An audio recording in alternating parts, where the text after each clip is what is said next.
Imitación de Cristo, por Tomás de Kempis. Libro primero. Avisos provechosos para la vida espiritual. Capítulo 1. De la imitación de Cristo y desprecio de todas las vanidades del mundo. Quien me sigue no anda en tinieblas, dice el Señor. Estas palabras son de Cristo, con las cuales nos amonesta que imitemos su vida y costumbres, si queremos verdaderamente ser alumbrados y libres de toda la ceguedad del corazón. Sea pues nuestro estudio pensar en la vida de Jesús. La doctrina de Cristo excede a la de todos los santos, y el que tuviese espíritu hallará en ella maná escondido. Mas acaece que muchos, aunque a menudo oigan el Evangelio, gustan poco de él, porque no tienen el Espíritu de Cristo. Conviéneles que procuren conformar con él toda su vida. ¿Qué te aprovecha disputar altas cosas de la Trinidad, si no eres humilde por donde desagradas a la Trinidad? Por cierto, las palabras subidas no hacen santo ni justo, mas la virtuosa vida hace al hombre amable a Dios. Más deseo sentir la contrición que saber definirla. Si supieras toda la Biblia, a letra y los dichos de todos los filósofos, ¿qué te aprovecharía todo sin caridad y gracia de Dios? Vanidad de vanidades y todo vanidad, sino amar y servir solamente a Dios. Suma sabiduría es, por el desprecio del mundo, ir a los reinos celestiales. Y pues así es, vanidad en buscar riquezas perecederas y esperar en ellas. También es vanidad desear honras y ensalzarse vanamente. Vanidad es seguir el apetito de la carne y desear aquello por donde después te sea necesario ser castigado gravemente. Vanidad es desear larga vida y no cuidar que sea buena. Vanidad es mirar solamente a esta presente vida y no prever a lo venidero. Vanidad es amar lo que tan presto se pasa y no buscar con solicitud el gozo perdurable. Acuérdate frecuentemente de aquel dicho de la Escritura: no se harta la vista de ver ni el oído de oír. Procura pues desviar tu corazón de lo visible y traspasarlo a lo invisible, porque los que siguen su sensualidad manchan su conciencia y pierden la gracia de Dios. Capítulo 2. Del bajo aprecio de sí mismo. Todos los hombres naturalmente desean saber más. ¿Qué aprovecha la ciencia sin el temor de Dios? Por cierto, mejor es el rústico humilde que le sirve que el soberbio filósofo que, dejando de conocerse, considera el curso del cielo. El que bien se conoce tiénese por vil y no se deleita en alabanzas humanas. Si yo supiese cuánto hay en el mundo y no estuviese en caridad, ¿qué me aprovecharía delante de Dios, que me juzgará según mis obras? No tengas deseo demasiado de saber, porque en ello se halla grande estorbo y engaño. Los letrados gustan de ser vistos y tenidos por tales. Muchas cosas hay que el saberlas poco o nada aprovecha al alma. Y muy loco es el que en otras cosas entiende, sino en las que tocan a la salvación. Las muchas palabras no hartan el alma, mas la buena vida le da refrigerio, y la pura conciencia causa gran confianza en Dios. Cuanto más y mejor entiendas, tanto más gravemente serás juzgado si no vivieres santamente. Por esto no te ensalces por alguna de las artes o ciencias, mas teme del conocimiento que de ellas se te ha dado. Si te parece que sabes mucho y entiendes muy bien, ten por cierto que es mucho más lo que ignoras. No quieras con presunción saber cosas altas, mas confiesa tu ignorancia. ¿Por qué te quieres tener por más que otro, hallándose muchos más doctos y sabios en la ley que tú?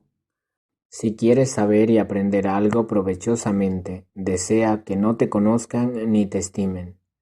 El verdadero conocimiento y desprecio de sí mismo es altísima y doctísima lección.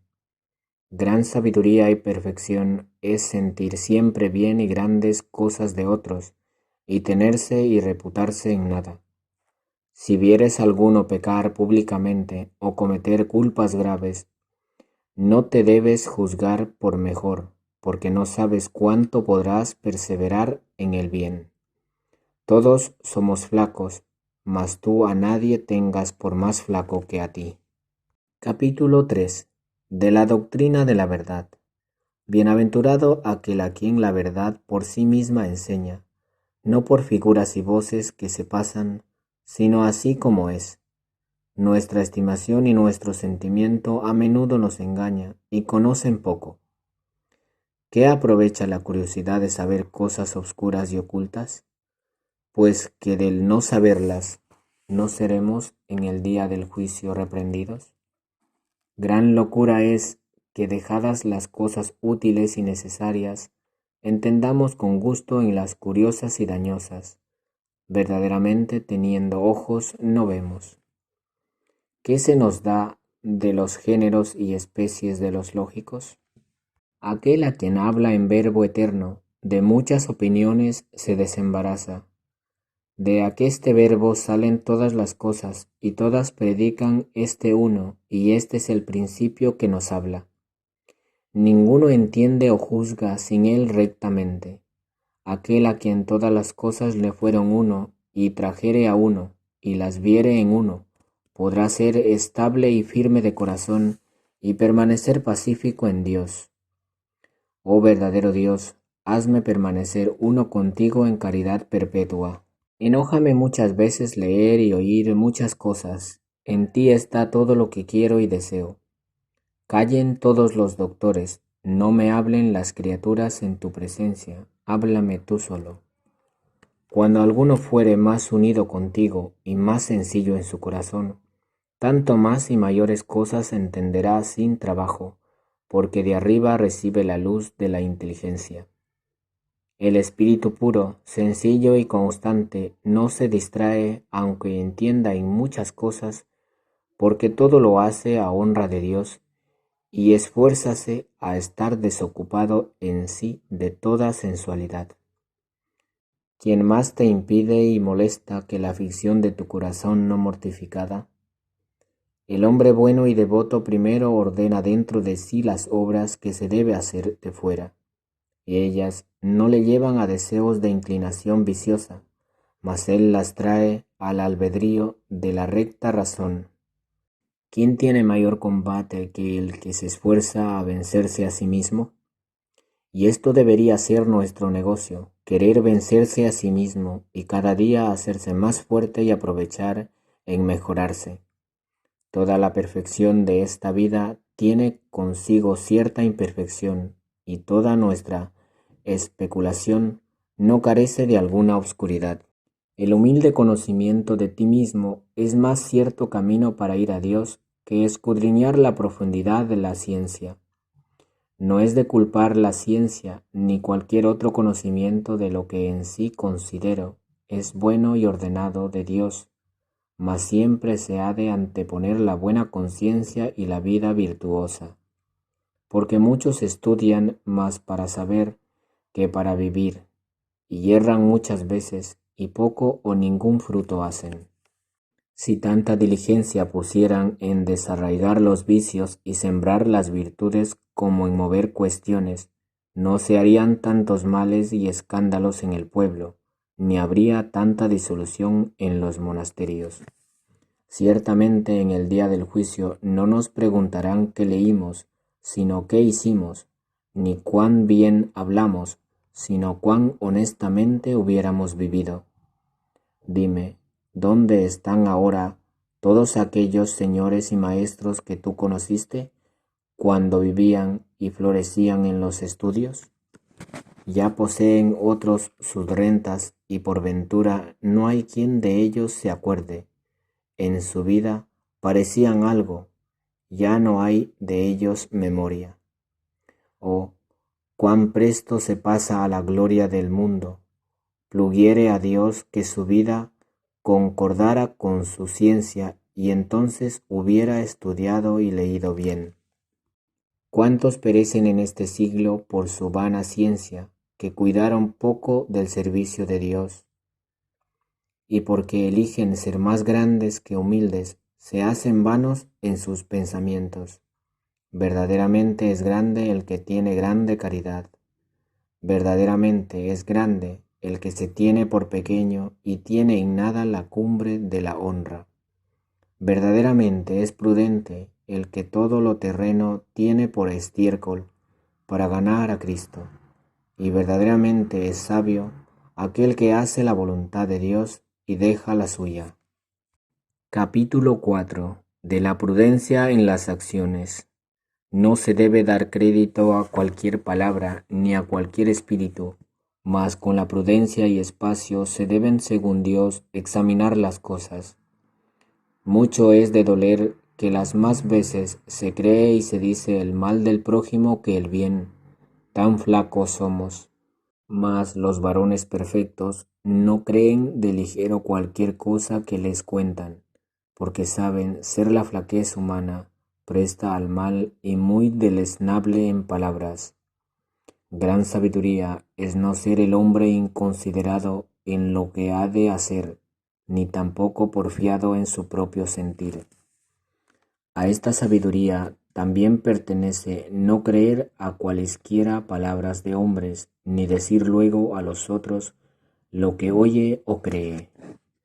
Toma consejo del hombre sabio y de buena conciencia, y apetece más ser enseñado de otro mejor que seguir tu parecer. La buena vida hace al hombre sabio, según Dios, y experimentado en muchas cosas. Cuanto alguno fuere más humilde en sí y más sujeto a Dios, tanto será más sabio y sosegado en todo. Capítulo 5. De la lección de las Santas Escrituras. En las Santas Escrituras se debe buscar la verdad y no la elocuencia. Toda la Escritura Santa se debe leer con el espíritu que se hizo. Mas debemos buscar el provecho en la Escritura, que no la sutileza de palabras. De tan buena gana debemos leer los libros sencillos y devotos como los grandes y profundos. No te mueva la autoridad del que escribe si es de pequeña o grande ciencia, mas convídete a leer el amor de la pura verdad. No mires quién lo ha dicho, mas atiende que tal es lo que se dijo. Los hombres pasan, la verdad del Señor permanece para siempre. De las diversas maneras nos habla Dios sin acepción de personas. Nuestra curiosidad nos impide muchas veces el provecho que saca en leer las Escrituras. Cuando queremos entender y escudriñar lo que llanamente se debía creer. Si quieres aprovechar, lee con humildad, fiel y sencillamente, y nunca desees nombre de letrado. Pregunta de buena voluntad y oye callando las palabras de los santos, y no te desagradarán las sentencias de los viejos, porque no las dicen sin causa. Capítulo 6. De los deseos desordenados. ¿Cuántas veces desea el hombre desordenadamente alguna cosa, luego pierde el sosiego? El soberbio y el avariento nunca están quietos. El pobre y humilde de espíritu vive en mucha paz.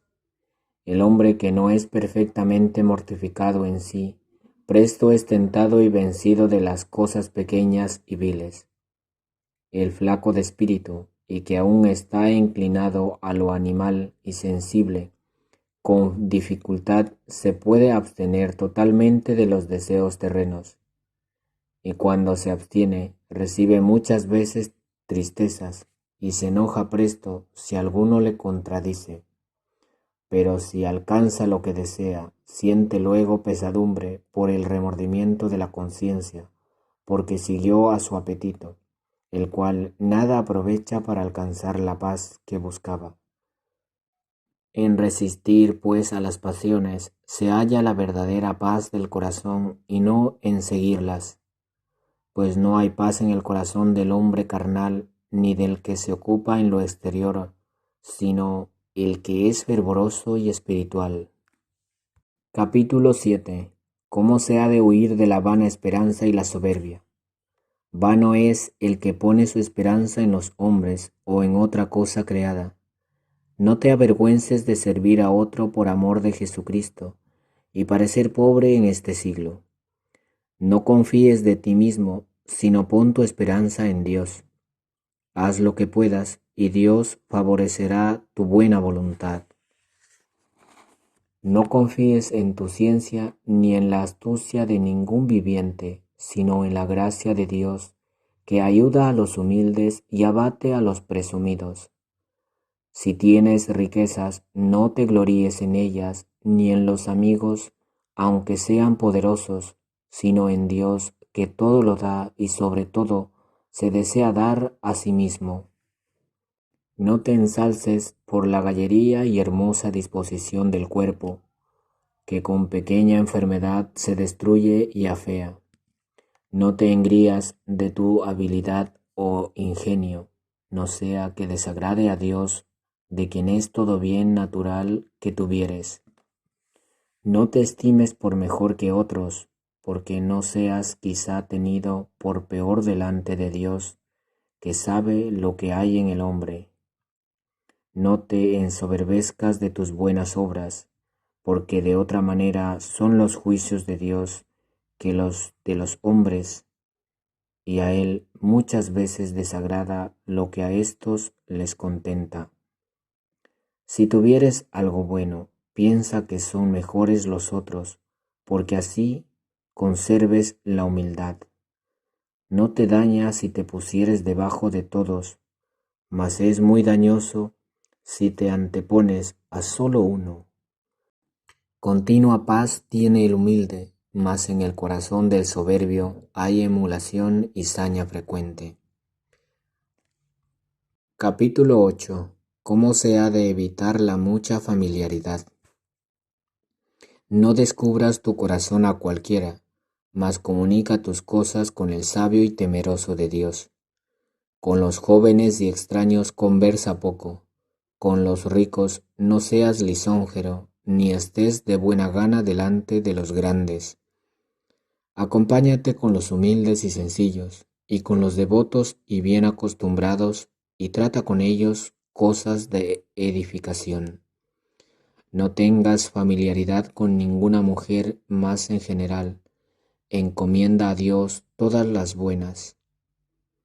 Desea ser familiar a solo Dios y a sus ángeles, y huye de ser conocido de los hombres. Justo es tener caridad con todos, pero no conviene la familiaridad con muchos. Algunas veces sucede que la persona no conocida resplandece por la buena fama, pero su presencia suele parecer mucho menos. Pensamos algunas veces agradar a los otros con nuestra conversación, y más los ofendemos porque ven en nosotros costumbres menos ordenadas. Capítulo 9. De la obediencia y sujeción. Gran cosa es estar en obediencia, vivir debajo de un superior y no tener voluntad propia. Mucho más seguro es estar en sujeción que en el mando. Muchos están en obediencia más por necesidad que por caridad, los cuales tienen trabajo y ligeramente murmuran y nunca tendrán libertad de ánimo si no se sujetan por Dios de todo corazón. Anda de una parte a otra y no hallarás descanso sino en la humilde sujeción al superior. La imaginación y mudanza de lugar a muchos ha engañado. Verdad es que cada uno se rige de buena gana por su propio parecer y se inclina más a los que siguen su sentir. Mas si Dios está entre nosotros, necesario es que dejemos algunas veces nuestro parecer por el bien de la paz. ¿Quién es tan sabio que lo sepa todo enteramente? Pues no quieras confiar demasiadamente en tu sentido, mas gusta también oír de buena gana el parecer de otro. Si tu parecer es bueno y lo dejas por Dios y sigues el ajeno, más aprovecharás de esta manera. Porque muchas veces he oído decir ser más seguro oír tomar consejo que darlo. Bien puede también acaecer que sea bueno el parecer de uno, mas no querer sentir con los otros cuando la razón o la causa lo demanda, es señal de soberbia y pertinacia. Capítulo 10. Cómo se ha de cercenar la demasía de las palabras. Excusa cuanto pudieres el ruido de los hombres, pues mucho estorba el tratar de las cosas del siglo, aunque se digan con buena intención. Porque presto somos amancillados y cautivos de la vanidad. Muchas veces quisiera haber callado y no haber estado entre los hombres. Pero, ¿cuál es la causa? Porque tan de gana hablamos y practicamos unos con otros, viendo cuán pocas veces volvemos al silencio sin daño de la conciencia. La razón es que por el hablar buscamos ser consolados unos de otros y deseamos aliviar el corazón fatigado de pensamientos diversos. Y de muy buena gana nos detenemos en hablar o pensar de las cosas que amamos o de las adversas que sentimos. Mas hay dolor que muchas veces sucede vanamente y sin fruto, porque esta exterior consolación es de gran detrimento, la interior y divina. Por eso velemos y oremos, no se nos pase el tiempo en balde. Si puede y conviene hablar, sea de cosas que edifiquen. La mala costumbre y el descuido en aprovechar ayudan mucho a la poca guarda de nuestra lengua. Pero no poco servirá para nuestro espiritual aprovechamiento la devota plática de cosas espirituales, especialmente cuando muchos de un mismo espíritu y corazón se juntan en Dios.